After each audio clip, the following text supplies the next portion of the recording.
You know the feeling. It's the cold, hollow pit in your stomach when a plan you poured your soul into suddenly collapses. It's the sting of betrayal when a partner or colleague undermines you. It's the darkness of a setback that doesn't just feel like a bump in the road, but like you've been thrown into a deep, dark well, and your dream is now impossibly out of reach. In these moments, our logic tells us a very clear and painful story. This is the end. This is a failure. The path I was on has been destroyed, and I am now further away from my goal than ever before.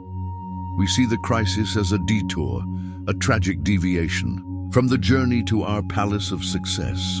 But what if this story, this logical interpretation of events, is the great deception? What if the pit you've been thrown into is not a detour from the path to the palace? What if the pit is the path? What if the crisis, the betrayal, the failure is not your punishment, but is, in fact, your promotion in disguise? This idea is so contrary to our human instinct for safety and comfort that it sounds like madness. Yet, it is the fundamental secret behind almost every great story of success and comeback in human history. And there is no greater case study for this radical principle than the life of a young man named Joseph. When we first meet him, he is the picture of privilege and promise. The favored son, draped in a coat of many colors, dreaming dreams of greatness, where the sun, moon, and stars bow down to him. His path to the palace seems clear, direct, and guaranteed. But then, the great deception begins. The very brothers who should have been his allies, consumed by jealousy, throw him into a pit and sell him into slavery. From the perspective of his dream, this is not just a setback. It is the complete and total annihilation of his destiny. He is now a slave in a foreign land. The palace is a forgotten fantasy. He is in the pit. This shift in perspective, from seeing crisis as a dead end to seeing it as a hidden staircase, is one of the most powerful secrets to success. On this channel, we decode these life-altering principles, bridging the wisdom of ancient stories with the practical science of Napoleon Hill.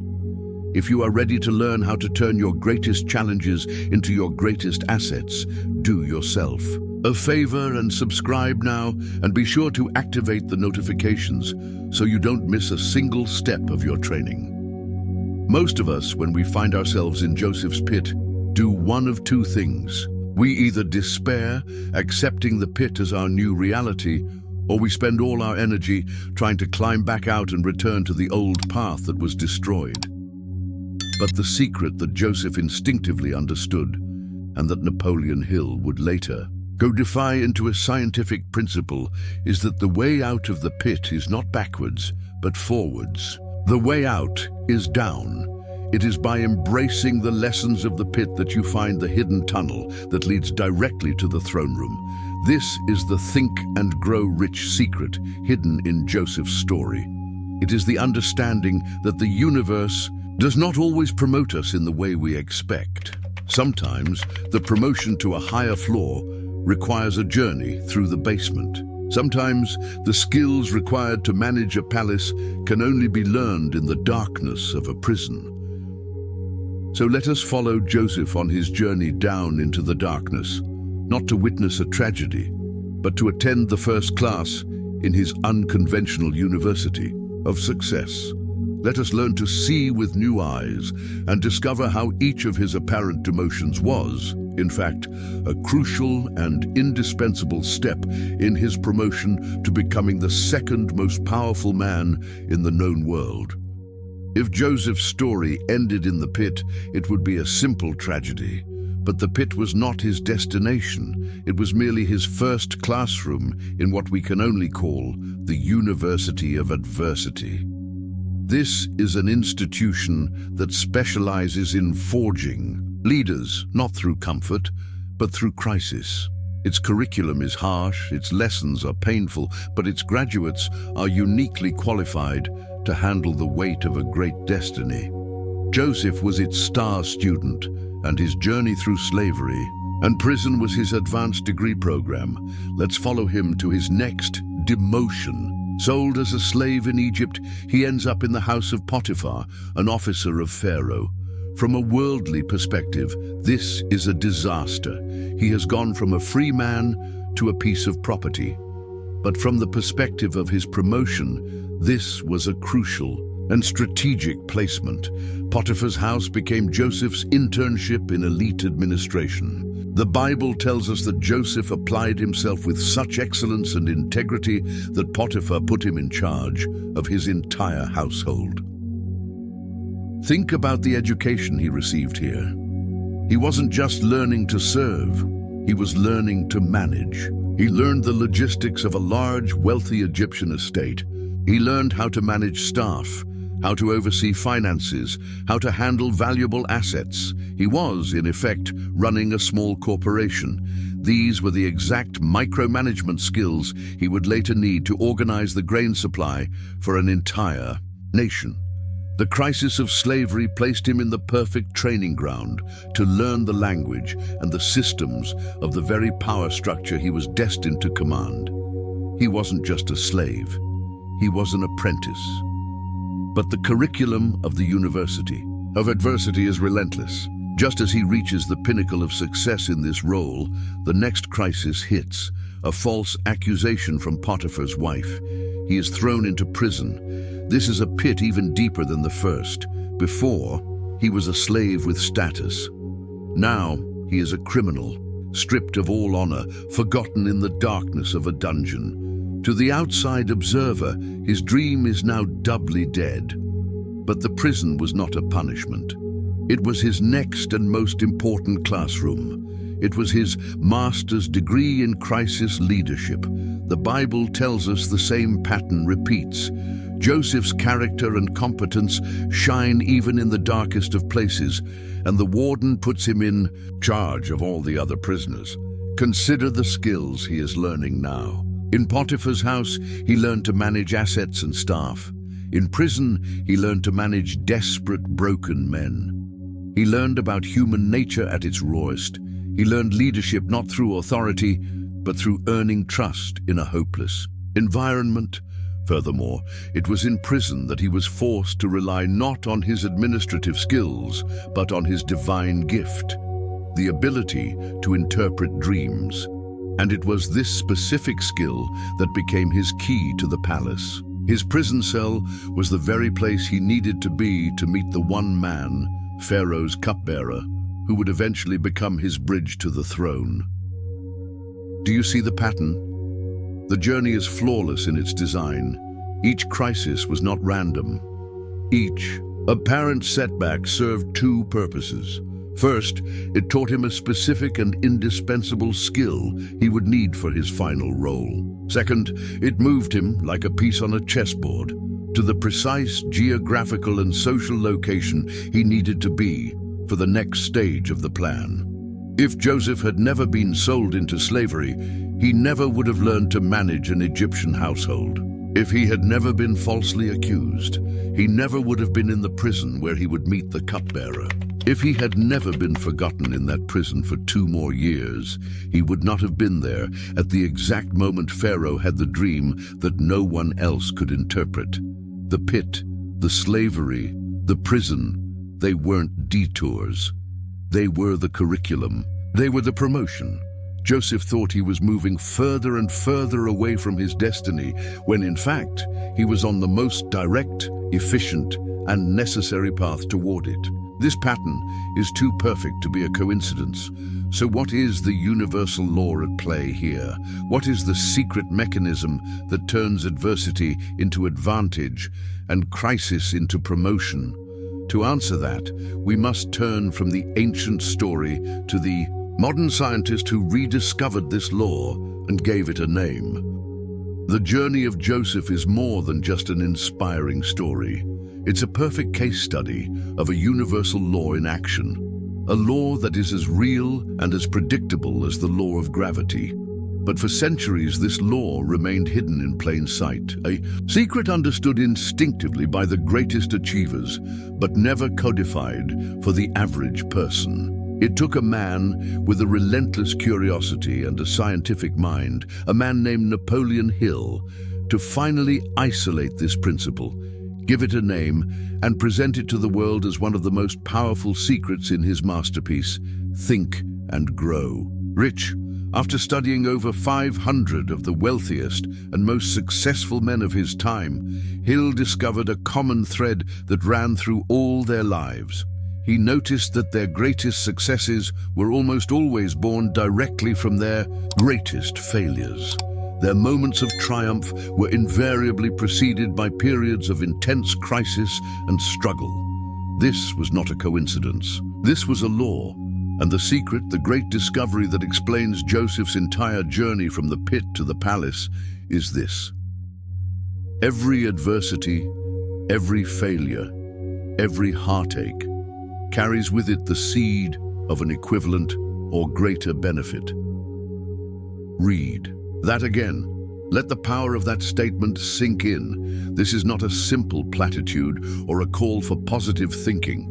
This is what Napoleon Hill presented as a fundamental law of the universe. It does not say that adversity might have a silver lining. It says that it carries with it, within its very DNA, a seed. And this seed is not for a small consolation prize.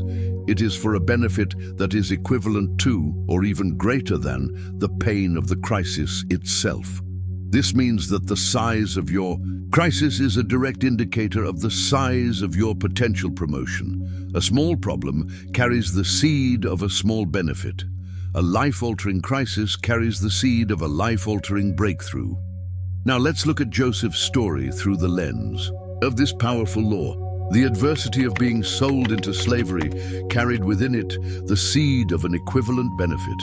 The opportunity to learn the administration of a powerful Egyptian household, an education he could never have received otherwise. The heartbreaking adversity of being falsely accused and thrown into prison carried the seed of a greater benefit. The opportunity to learn crisis leadership and to be placed in the exact location where he would meet the one man who could connect him to Pharaoh. The frustrating adversity of being forgotten in that prison for 2 more years carried the seed of perfect timing, ensuring he would be there at the precise moment the king had. A dream that would change the course of history. Each crisis was a container, and inside each container was the seed of the next step of his promotion. He did not succeed in spite of his crises. He succeeded because of them. His crises were the very vehicle of his advancement. This single law that every setback contains, the seed of a comeback, is the key to developing an unbreakable spirit. It changes your entire relationship with failure and difficulty. And if you want to master more of these powerful laws to reshape your own reality, then take a moment to ensure you are subscribed to this channel. We are dedicated to decoding these secrets every week to give you the tools for your own transformation. When you truly understand and believe in this law, you stop asking the victim's question, "Why is this happening to me?" And you start asking the victor's question, "What is this trying to teach me? Where is the seed of benefit hidden in this challenge?" This shift in questioning is the first step in becoming an alchemist of adversity, a person who, like Joseph, can take the lead of a crisis and transmute it into the gold of a promotion. The story of Joseph proves the law is true. The research of Napoleon Hill proves it is a repeatable process. The secret has been revealed, but a secret, even when known, is useless if you don't know how to apply it. If the seed of an equivalent or greater benefit truly exists in every one of our crises, how do we find it? How do we take that tiny hidden seed and nurture it until it grows into the mighty tree of our victory? To answer that, we must now turn to the practical manual for crisis alchemists. Knowing that a seed of benefit exists within your crisis is one thing. Finding it and making it grow is another entirely. A law, even when understood, is useless without a method of application. This chapter is that method. It is the practical, Manual for the modern-day Joseph, the aspiring alchemist who wishes to learn the art of turning adversity into advantage. Napoleon Hill's philosophy provides us with a clear three-step process to find, nurture, and grow that precious seed. Step 1. Change your question. The moment a crisis hits, our mind, by default, asks a series of disempowering questions. Why me? What did I do to deserve this? How could this happen? These are the questions of a victim, and they only lead to despair and paralysis because they focus on the problem. The first step in this alchemical process is to seize control of your internal dialogue and deliberately change the question. You must stop asking the victim's question and start asking the alchemist's question. That question is, where is the seed of an equivalent or greater benefit in this situation? This is not a suggestion for positive thinking. It is a command you give to your subconscious mind. It is a searchlight you aim into the darkness of your crisis. By asking this question, you shift your entire mental state from one of passive suffering to one of active searching. You stop being a prisoner in the pit and become a prospector looking for gold. You force your mind to stop focusing on the pain of the problem and to start focusing on the potential of the promise. Ask this question relentlessly. Write it down. Meditate on it. This client said no. Where is the seed of benefit? This business failed. Where is the seed of benefit? I lost this job. Where is the seed of benefit? The answer may not come immediately, but the act of asking begins to open your mind to possibilities you were blind to before. Step 2. Hold the vision with applied faith. Once you begin searching for the seed, you need to create the right environment for it to be found and to grow. That environment is faith. Napoleon Hill called it applied faith. It is the absolute conviction that your ultimate goal, your palace, your definite purpose, is a certainty, regardless of your current location in the pit. This is the water for your seed. Without it, any potential benefit will wither in the dry soil of your doubt. This means you must have a vision of your victory that is more real and more compelling than the reality of your temporary crisis. Joseph, sitting in a dungeon, had to hold on to the vision of the dreams he had as a boy. He had to believe in the sun, moon, and stars bowing to him, even when all he could see were stone walls. Your practical action here is to spend more time mentally in your palace than you do in your prison. Through auto-suggestion and visualization, you must, every single day, see, feel, and experience the reality of your goal already achieved. This practice of applied faith does two things. It gives you the emotional strength to endure the present difficulty, and it keeps your mind tuned to the frequency of the solution you are looking for. Step 3. Act usefully where you are. Finding the seed and watering it with faith is crucial, but the seed will not grow without action. This is the step that separates the dreamers from the doers. This is the lesson Joseph teaches us from the dungeon. He didn't just sit and wait for his vision to come true. He acted. He made himself useful. He took on responsibility within the prison. He used his gifts to serve others, like interpreting the dreams of the baker and the cupbearer. His action was the work that nurtured the seed. And notice, his action was not some grand, dramatic escape plan. It was the simple, humble act of using the skills he had in the place where he was to provide value. This is your manual for action. Do not wait for the crisis to be over to start. Working toward your dream. Act within the crisis. Use your current prison as your university. If you lost your job, use this time to learn the new skill you always wanted to. If your business is slow, use this time to perfect your product or to build deeper relationships with your existing clients. By acting usefully where you are doing exactly what Joseph did. You are nurturing the seed of benefit, and you are positioning yourself so that when the opportunity for promotion finally arrives, when Pharaoh finally has his dream, you are the only one qualified to answer the call. Ask the right question to find the seed, water it with the unwavering faith of your vision, and nurture it with useful, persistent action right where you are. This is the three-part method that turns prisoners into prime ministers. Master this process, and you don't just learn to survive your crises, you learn to capitalize on them. The journey of Joseph reaches its spectacular climax. The forgotten prisoner is summoned before Pharaoh, interprets the dreams that no one else could, and in a single day is elevated from the darkness of the dungeon to the dazzling light of the palace. He is made Prime Minister of Egypt, the second most powerful man in the world.